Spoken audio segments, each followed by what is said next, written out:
Assalamualaikum warahmatullahi wabarakatuh. Saya, Nesi Anggun Dermasari. Pada kesempatan kali ini akan memaparkan mata kuliah tentang keperawatan komunitas 2 dengan materi yaitu analisa implikasi dan implementasi hasil penelitian terkait dengan kesehatan anak dan remaja. Pada kesempatan kali ini akan saya memberikan beberapa paparan yang disesuaikan pada remaja untuk saat ini. Berikut ini adalah pemaparannya.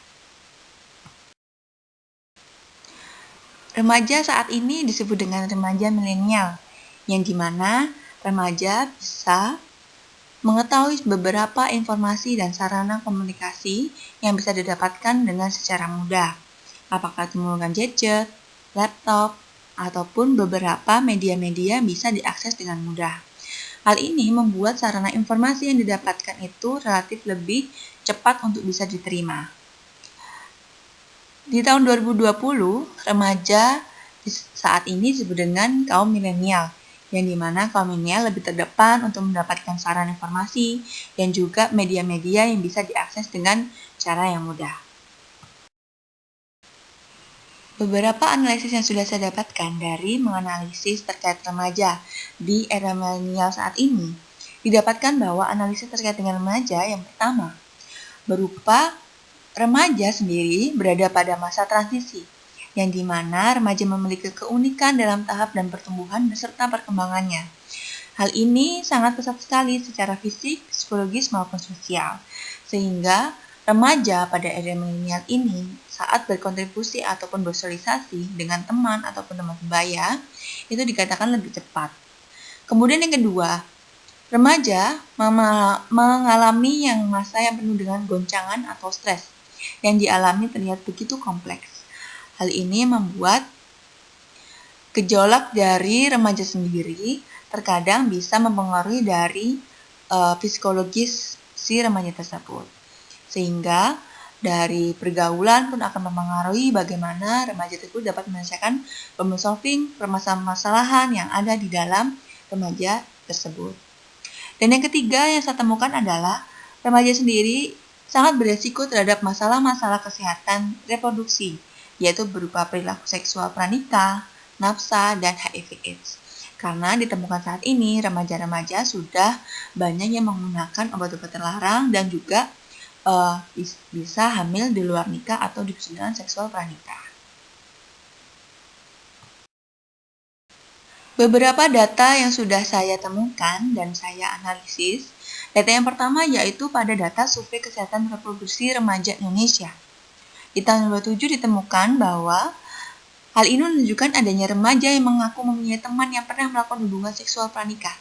Jadi melakukan hubungan seksual di luar sebelum melakukan pernikahan. Yang dimana ketahui pada usia 14 sampai 19 tahun pada perempuan yaitu sejumlah 34,7%. Dan pada laki-laki yaitu 30,9%. Sedangkan pada usia 20-24 tahun, ini mengalami kenaikan yang sangat signifikan, yaitu pada perempuan sejumlah 48,6% dan laki-laki sejumlah 46,5%. Usia pada 20-24 tahun adalah merupakan usia-usia di mana bisa di bangku kuliah seperti itu, dan juga kalau misal dia tidak bisa melanjutkan perkuliahan adalah dia bisa langsung bekerja. Usia-usia ini adalah rentan bisa terjadinya hubungan seksual pranikah. Kemudian yang kedua yaitu pada hasil survei kesehatan reproduksi remaja di tahun 2012. Diketahui bahwa pengetahuan remaja tentang kesehatan reproduksi belum memadai, yang dimana sejumlah 35,3% pada remaja perempuan dan 31,2% pada remaja laki-laki dengan usia 15 tahun. Ini sudah mengetahui bahwa perempuan dapat hamil dalam 1 kali berhubungan seksual. Nah, ini merupakan suatu edukasi yang memang sudah diberikan dari saat ini. Dan 9,9% diketahui bahwa remaja perempuan dan 10,6% pada remaja laki-laki itu memiliki pengetahuan dan komprehensif terkait tentang HIV/AIDS. Jadi pada presentasi tersebut, untuk pada remaja perempuan dan laki-laki sudah tahu bagaimana HIV/AIDS itu, kan juga bagaimana risiko-risiko yang bisa terjadi bila terjangkit dengan penyakit HIV/AIDS.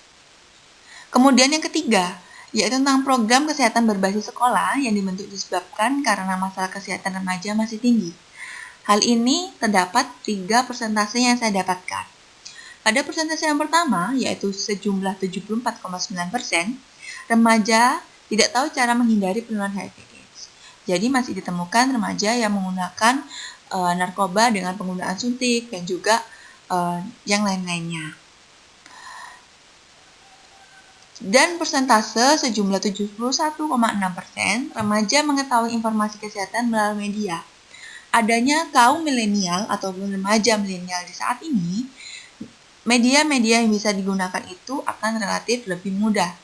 Bisa melalui Instagram, kemudian Facebook, atau melalui media-media yang sudah tersedia untuk saat ini.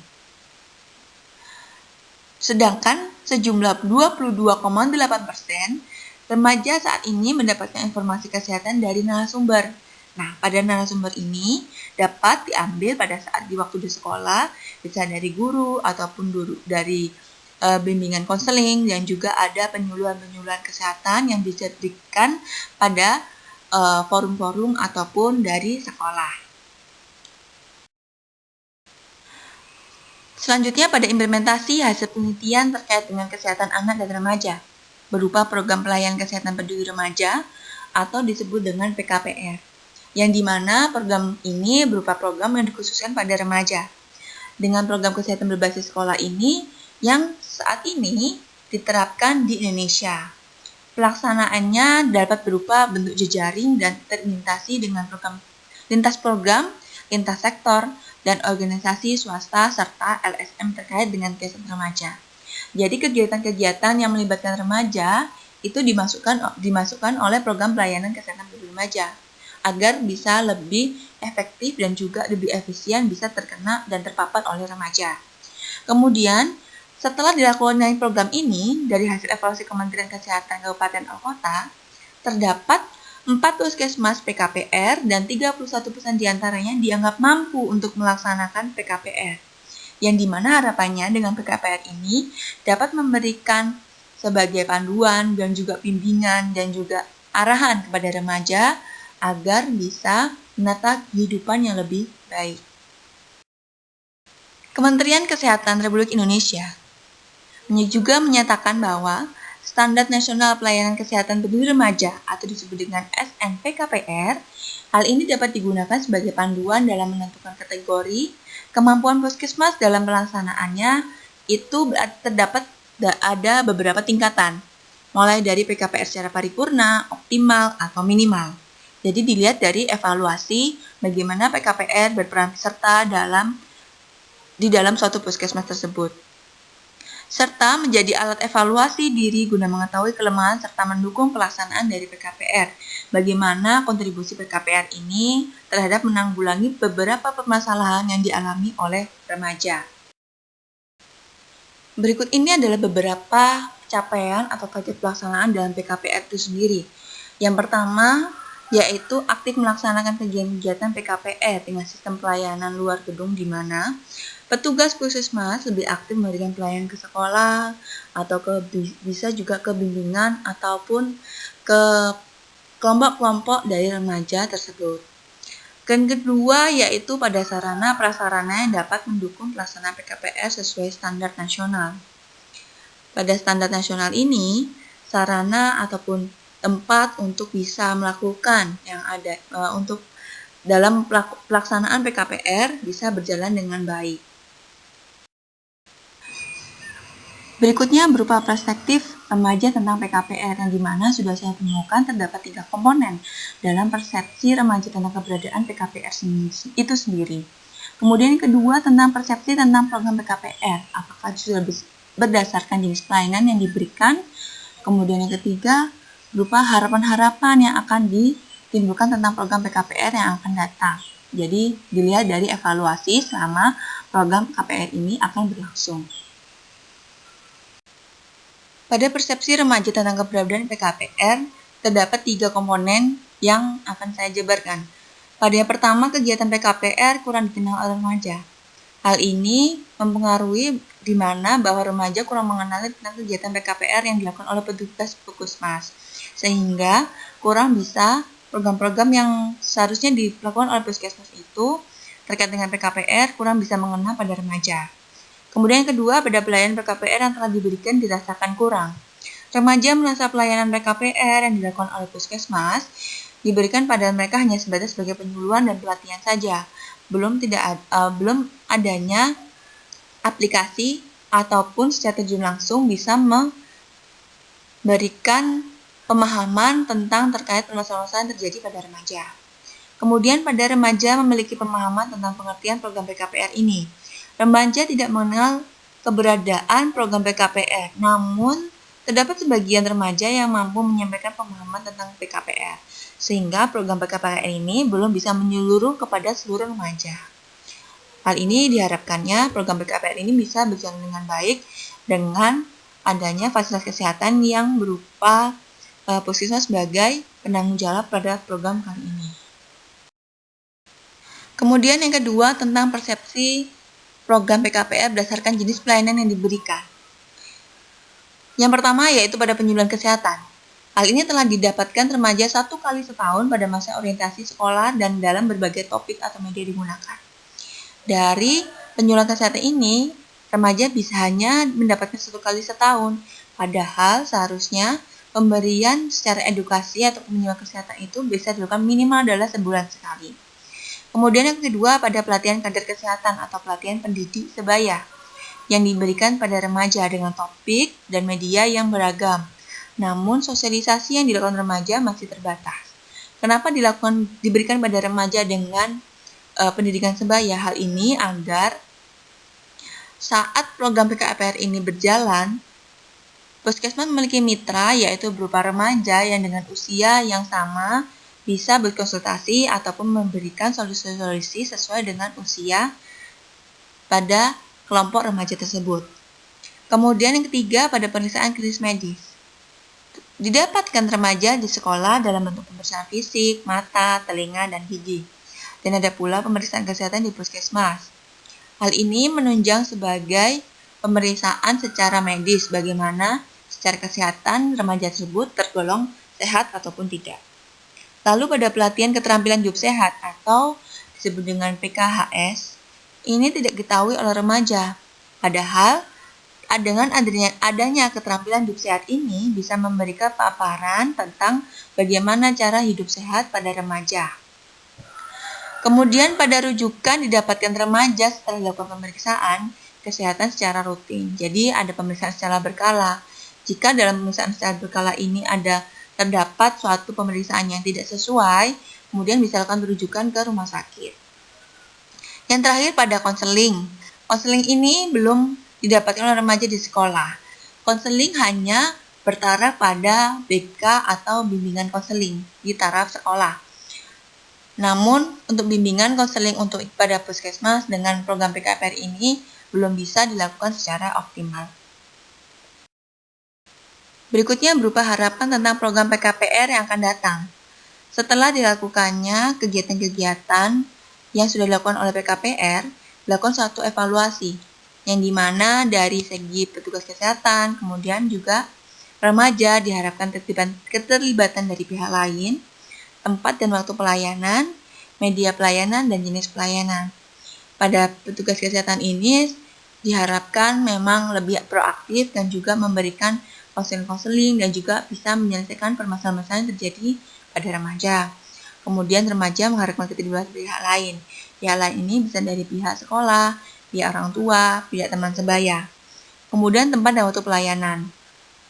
Harapannya tempat untuk melakukan program PKPR ini lebih fleksibel dan waktu bisa diakses pada jam kapanpun. Kemudian pada media pelayanan. Pada era milenial ini, remaja keinginannya adalah serba bisa dilakukan secara online. Jadi, adapun penyuluhan ataupun juga konseling bisa dilakukan secara online. Dan juga jenis pelayanan. Jenis pelayanan tidak hanya melulu tentang pemberian atau penyuluhan kesehatan. Jadi, lebih kepada bagaimana implikasi dan juga evaluasi yang sudah program-program sudah dilakukan. Berikut ini jenis pelayanan kesehatan yang diharapkan remaja. Yang pertama itu berupa penyuluhan kesehatan remaja dengan berbagai topik. Jadi untuk pelatihan kader kesehatan remaja dilakukan dengan media yang tepat, sehingga terdapat media-media yang bisa dipahami dan juga bisa lebih menarik pada remaja di era milenial saat ini. Kemudian pemeriksaan kesehatan dengan petugas yang komunikatif. Ada komunikasi yang efektif pada petugas ini memberikan kenyamanan pada remaja untuk bisa melakukan pemeriksaan di puskesmas ataupun di sarana-sarana kesehatan yang sudah ditentukan.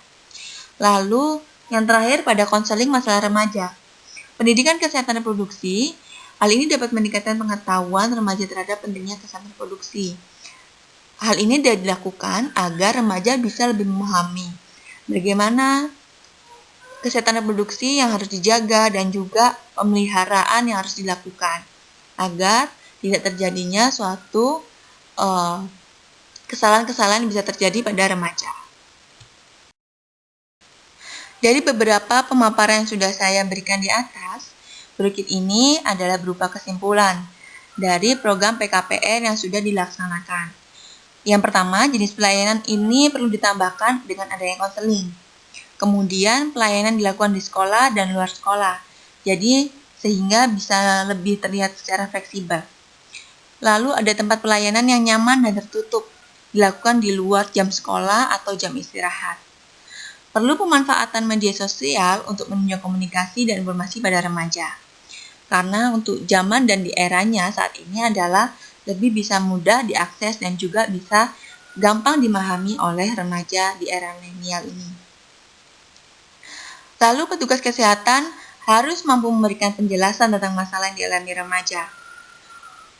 Dan juga berlaku seperti sahabat, ramah, dan perlu melibatkan remaja, guru BP atau UKS, orang tua, serta dalam pelaksanaan program PKPR ini, agar terciptanya program-program PKPR yang bisa ditindaklanjuti dengan lebih baik kembali.